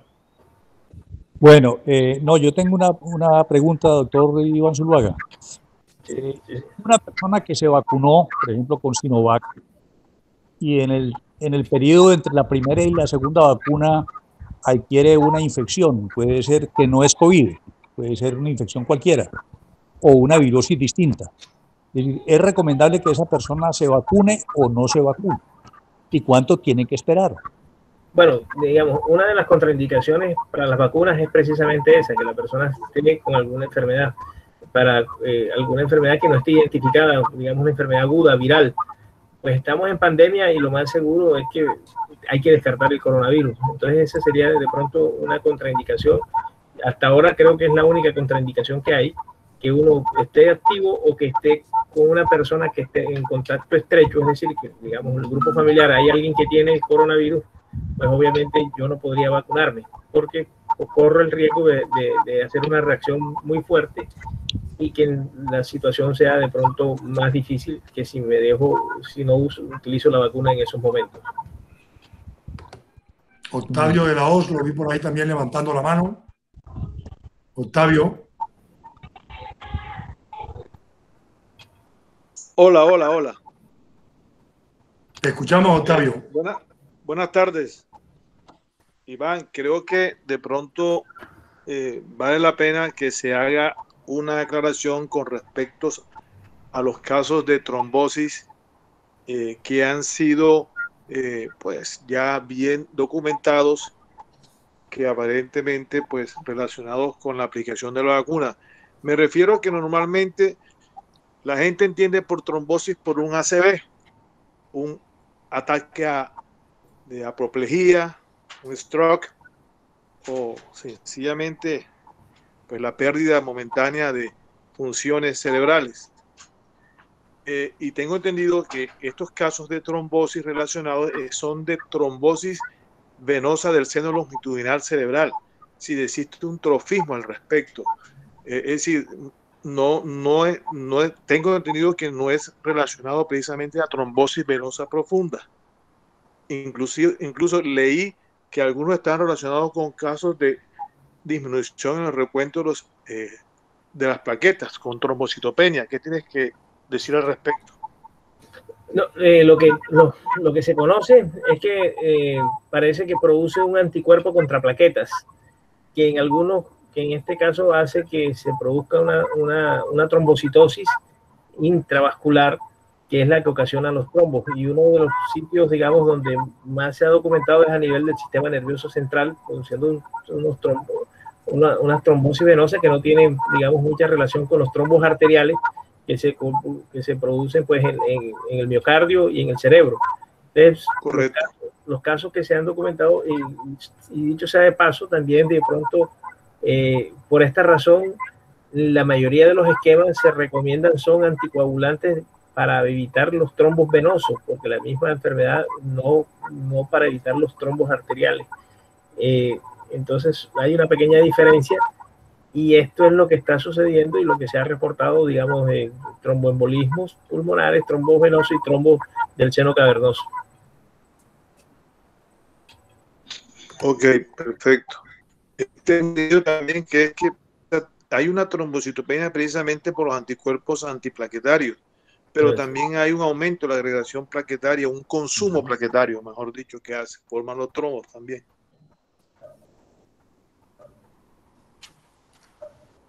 Iván, ya como para ir buscándole el cierre a esto, ¿qué opinión o qué se ha comentado con respecto a las infecciones en niños menores de 10 años que está ocurriendo acá en la ciudad? Inclusive hay un niño muerto de 8 meses por COVID, cosa inusual, por lo menos en la estadística presentada a nivel mundial.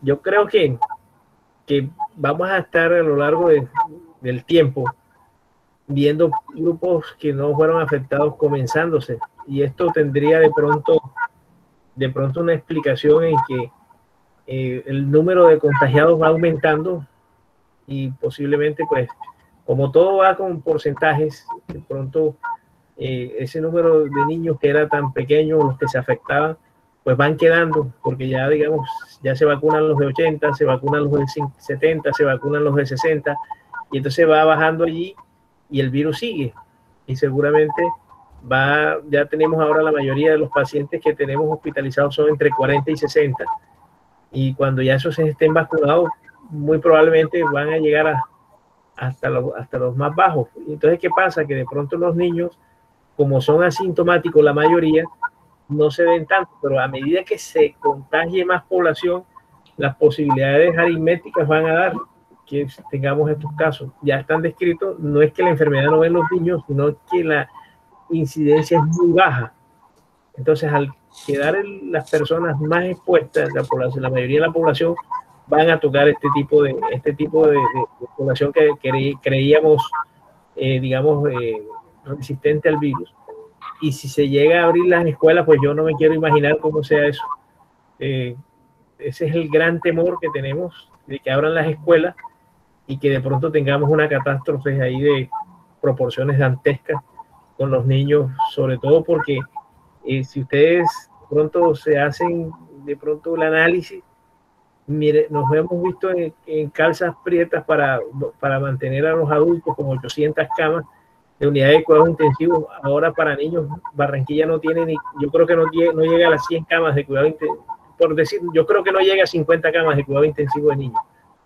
Entonces, la situación es mirar al futuro, mirar a ver qué sucede, entrenar a la gente, porque de pronto es muy fácil intubar a un adulto, de pronto es muy fácil canalizar a un adulto, una vía central, pero con los niños es otro cuento, y el personal todavía que maneja niños más escasos. Entonces, yo creo que la recomendación es, en estos nadie sabe ni nadie tiene la última palabra, y soltar los niños otra vez a las escuelas me parece extremadamente riesgoso. Entonces, para contestarle a Javier, tampoco lleven niños a la manifestación.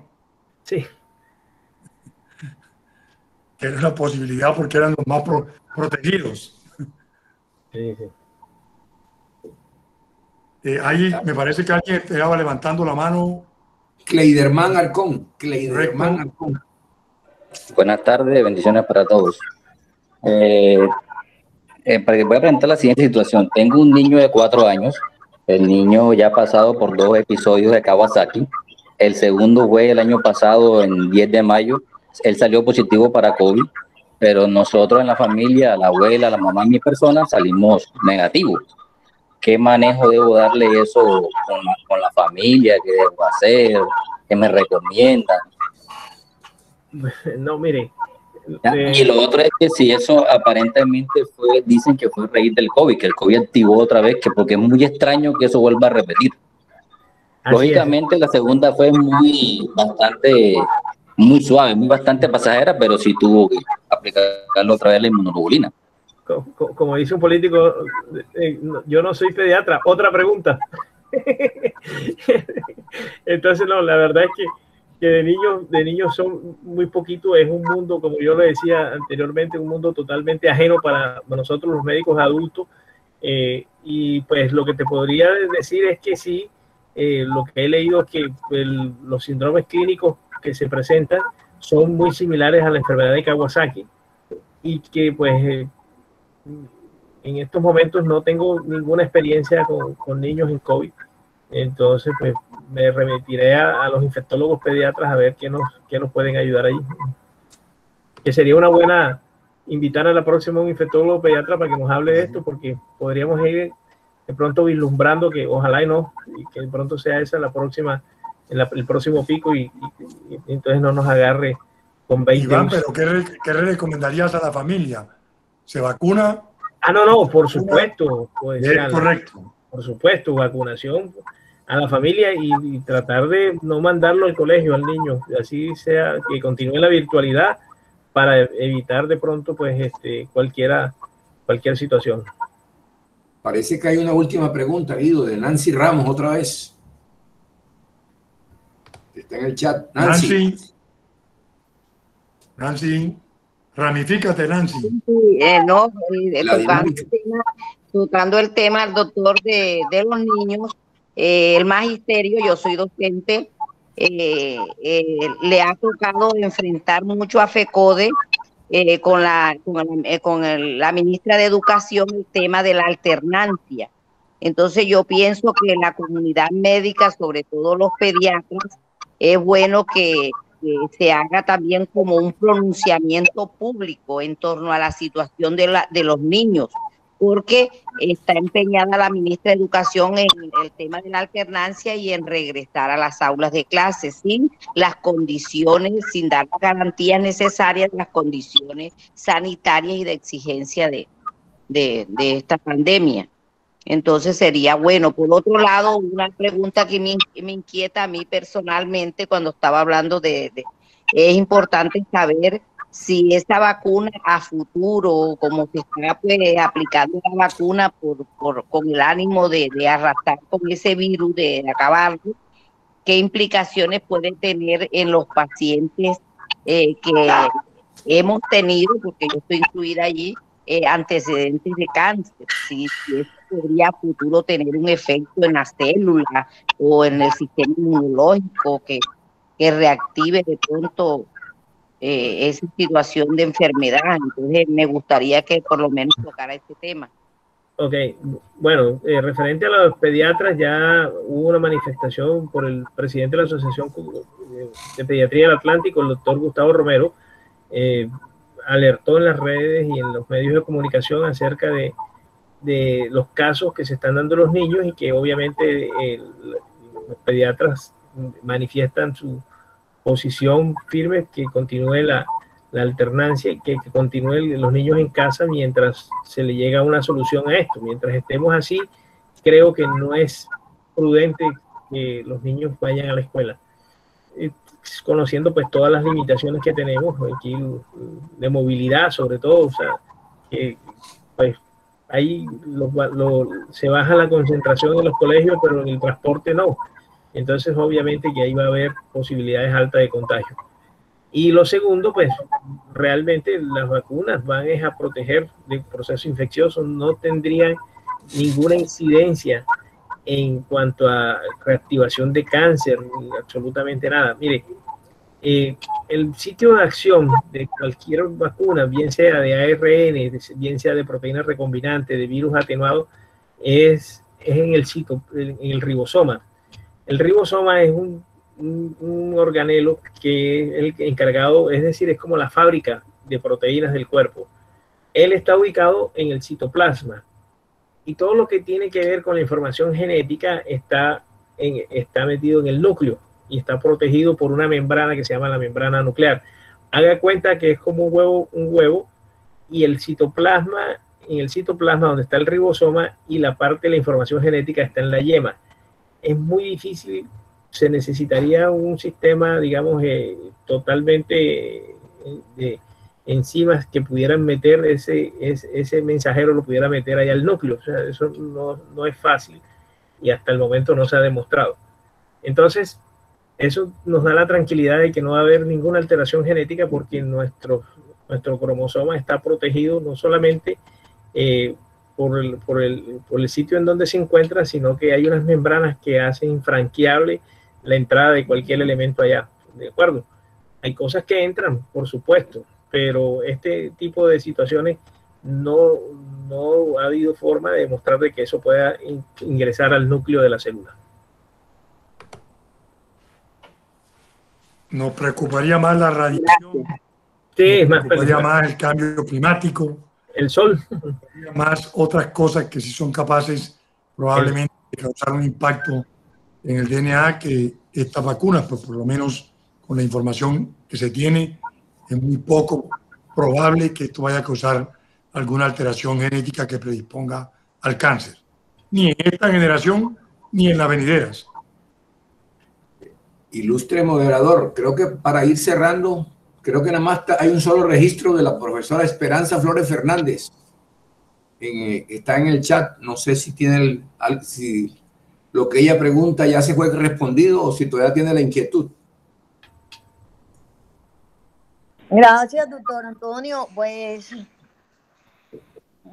bueno, son los cuidados que deben tener unas personas vacunadas, o sea, dentro de esos términos se vacuna hoy, post-vacuna, en estos días, al día siguiente, ¿cuáles son los cuidados que debe tener uno para que haga el efecto total la vacuna, y dos, para no permitir el contagio hacia otras personas? Es básicamente la pregunta. Bueno, interesantísimo, sí. Realmente lo primero que uno va a sentir es el dolor del pinchazo. Esa es la primera. Eso puede en el transcurso del día darle algún síntoma general. Recordemos que la vacuna está poniendo a funcionar un sistema inmunológico, lo está despertando. Y al despertarlo puede producir efectos como la fiebre, que es un mecanismo de defensa. Entonces es normal que luego se presente fiebre, se puede presentar malestar general, pero con un acetaminofén eso se alivia. No hay necesidad de tomar ningún antialérgico, ni menos un corticoide para evitar efectos indeseables de la vacuna, porque realmente no son necesarios. Digamos, uno que se tome, por ejemplo, hay personas que dicen, no, me voy a tomar el acetaminofén antes, de pronto para placebo, pero realmente no hay ningún medicamento que vaya a evitar de pronto los efectos secundarios. Cuando se presenta es normal un dolor que puede durar 2 o 3 días y va pasando. Romaldo Fonseca levantó la mano. Romaldo, por favor. Gracias, saludo para el doctor Zuluaga y todos los organizadores. Ya estamos en la postrimería, como dijo el doctor Antonio. La clásica pregunta del colombiano que siempre lo acosan a uno. El vinito, el whiskycito, el aguardientico, ¿qué, doctor Zuluaga? No, eso no tiene contraindicación. Si es alérgico al alcohol, pues no tome, pero si no, pues después de 24 horas, como cualquier medicamento, pues obviamente no existe ninguna contraindicación. Y de pronto, ha habido de pronto aquí en Colombia, yo creo que ese ha sido el matriarcado que ha dicho que con los antibióticos no se pueden tomar trago, y eso, digamos, entonces, y uno ve los españoles que toman vino y están tomando antibióticos y están tomando medicamentos sin ningún problema, los europeos. Entonces nosotros los colombianos nos dejamos creer ese cuento, pero realmente no tiene mucha, digamos, no hay mucha correlación. O sea, obviamente que el alcohol como droga que es, puede alternar con algunos de los medicamentos que tienen que ir al hígado, pero las vacunas no, las vacunas van directo al citoplasma de los linfocitos. Creo que esto fue a raíz de la vacuna rusa, que a los rusos le dijeron que en diciembre, que ellos consumen tanto vodka, que no podían consumir el vodka con la vacuna. y fue donde mucha gente no se quiso vacunar. No sé si es a raíz de esto. Así fue, eso fue un rumor, pero infundado realmente, que 15 días sin tomar alcohol. Son medidas políticas, más que todo de coartación de la libertad, correcto, que tengan un efecto realmente médico, por lo menos, con respecto a ellos. Y así nos van a estar controlando de muchas cosas que a lo mejor no tienen una base científica, pero que políticamente sí pueden ser un instrumento, ¿no? Una de ellas, la que comentaba Javier, es posible que esta vez sea contraproducente protestar, pero cuando estemos vacunados, pues a lo mejor también nos van a decir no salgan, no protesten, porque puede estar contraindicado. O sea, hay que también estar muy pendiente de hasta dónde es la libertad y hasta dónde podemos luchar contra ella o contra esas medidas que nos coartan la libertad sin poner en peligro nuestra salud ni la salud de los demás. Creo que eso es otro debate que también es importante dar, ojalá, en el futuro próximo. Iván, 1.000.000 de gracias desde el fondo chino de nuestro corazón. Allá en el fondo hay algunas células que te agradecen mucho tu tiempo y tus palabras. Hay una pregunta última aquí. Sí, hay una pregunta de Esperanza, me parece. Sí, Esperanza.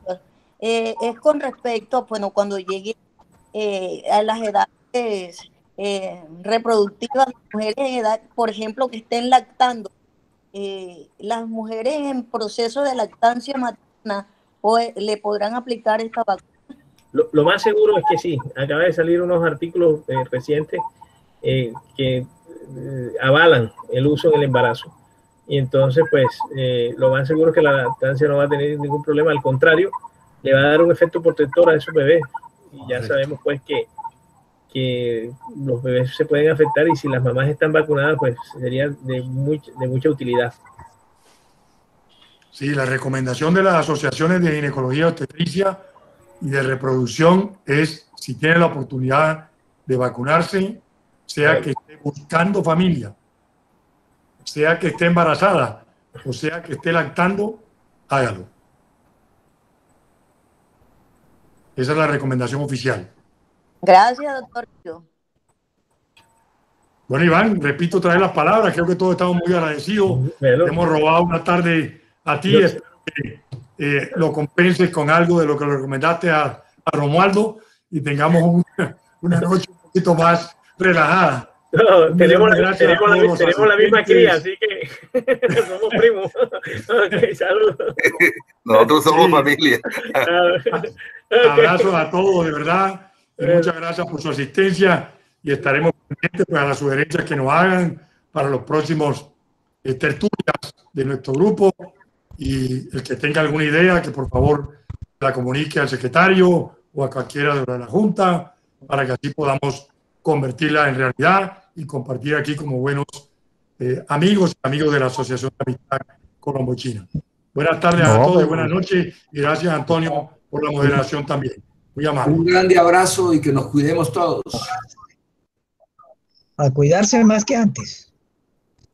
Gracias. Muy gracias, muchas gracias. Buen apunte esta conferencia. Muchas gracias. Excelente, muy bueno. Aquí, arriba.